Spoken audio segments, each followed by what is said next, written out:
ওইটার জন্য তো সবাই তো মারা গেল তো ওই নিয়ে গেলে আজকে আমরা যাই ডক্টর হ্যাঁ না তখন তো চলে যাই হাসপাতালে কি তখন আবার ওকে ডাকাইছিল আর পরীক্ষাটার মধ্যে স্কুল থেকে আসেনি আমার পাশে মাঝে খালি নিয়ে গেছিল আমরা ওখানে ওষুধ দিয়ে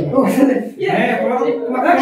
আসবে চাই না খালি আরে মাস্টার কখনো আসে না রাত উঠলে ব্যাগ নিয়ে ওখানে পালান দিবি আরে দাঁড়ান রে আমি মাস্টার টাকা নিয়ে আসি ওখানে তুই উঠে তো খালি বেঞ্চি থাকি এখন কলমে হেড দিয়ে ঝেটাই মাথা ফাটাই দিবি বেশি ফটর না মাস্টার না আসলে আমার ভালো হয় আর ওই আবার মাস্টার টাকায় আনিবা চাইছে পণ্ডিত হয়ে গেছে এখন ডিম ডাকি না ভকিতে ঠপড়াবো ওখানে বাদ দাও কি করছো করো যদি উঠিস মার খাবো আমরা বড় করবো হ্যাঁ তখন তো হয়তো বলে চলে গেল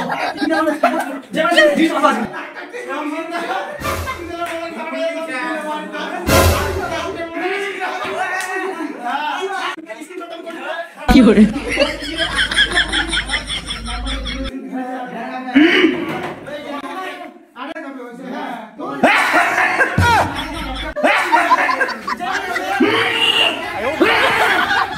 শয়তানগুলা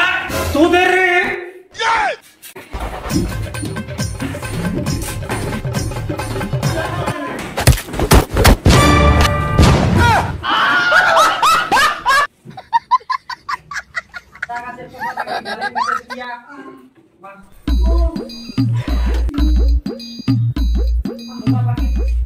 শয়তান ছাত্রগুলা তখন থেকে কাছে কাছে আমার বুকটাই ব্যথা ধরে গেল তাও আর মাস্টারের দিকে তাকাই না আচ্ছা যা আবার হয়ে গেছে তোদের কি এটুকু মাথার মধ্যে জ্ঞান নেই 20-25 দিন পর তোদের মাধ্যমিক পরীক্ষা আছে আর এখানে এসে পড়াশোনা না করে সবাই গল্প শুরু করছিস একটুকু মাথায় তোদের জ্ঞান নেই নাকি তখন লোকে বলবে যে মাস্টার ভালো করে পড়াশোনা করায়নি আর দেখ তোদের মা বাবা কত কষ্ট করে রৌদ্রের মধ্যে খাটে খুঁটে তোদের পড়াশোনার খরচ চালায় তোরা যেন সবাই ভালো পড়াশোনা করতে পারিস এবং যেন ভালো রেজাল্টও করতে পারিস তোরা যদি ভালো করে পড়াশোনা না করতে পারিস ভালো করে রেজাল্ট না করতে পারিস তাহলে মা বাবা কত কষ্ট পাবে একটু কি ভাবে দেখেছিস একটু তো মা বাবার কষ্ট বুঝবি ও তোরা বুঝবি কি করে মাঠে তো কোনোদিনও কাজ করিস আচ্ছা যাই হোক তো সবাই এখন বই বার কর ঠিক আছে আমি বসলাম কি করে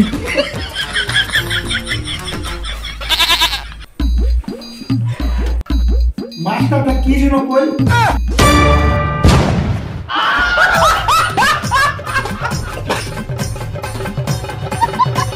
তোরা তাহলে তখন থেকে আমার কথা একটাও শুনতে পাসনি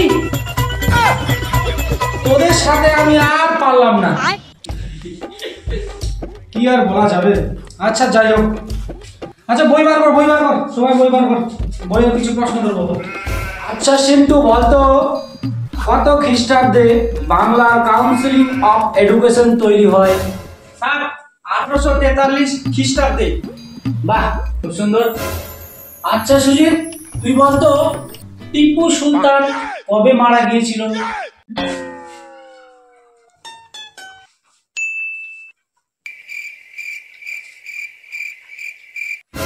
কি হলো বল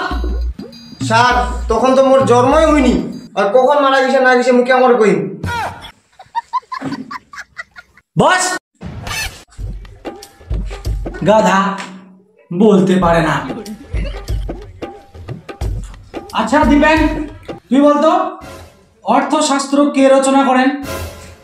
হ্যাঁ স্যার এটা তো আমি পড়ে যাচ্ছু কি যেন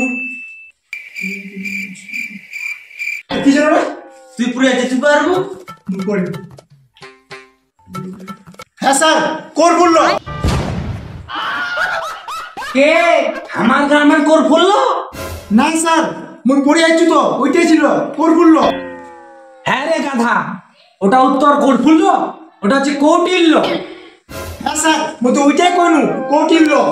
নাকি রে হ্যাঁ এটাই ছিল আমার থেকে কখন যে কোর বললো কইনু মুই আমার থেকে কি দেছি মুই কখন কইনু কোর বললো কৌটিল্য নাকি রে হ্যাঁ কৌটিল্য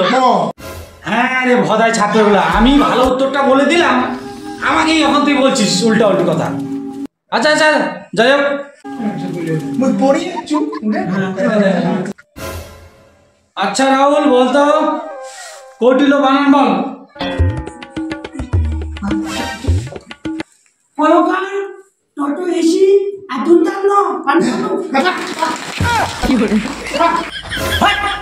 তোরা কি সব বলছিস এগুলা রে? হ্যাঁ, কই ওকা থা থা ন তোদের দ্বারা কিছু হবে না। তোরা পড়াশোনা না ঘন্টা কিছু লাগবে না। তোরা কি আর বলা যাবে তোদেরকে? আর কিছু করার নাই। কই ওকা থা থা ন উঠে ন। बहुत तकलीफ होती है।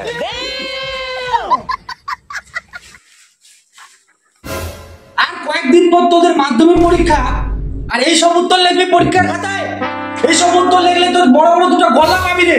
স্যার গোল্লা দিবি, গোল্লা কুচুম খাবো না নি? হ্যাঁ গলা দিবে, গোল্লা দিয়ে তুমি খান ঠিক হবে। হ্যাঁ গলা দিবে, খান খান, বড় বড় গলা খান। তোমরা পড়ো, তোমাকে আমি পড়াশোনা নাই করতে পারি।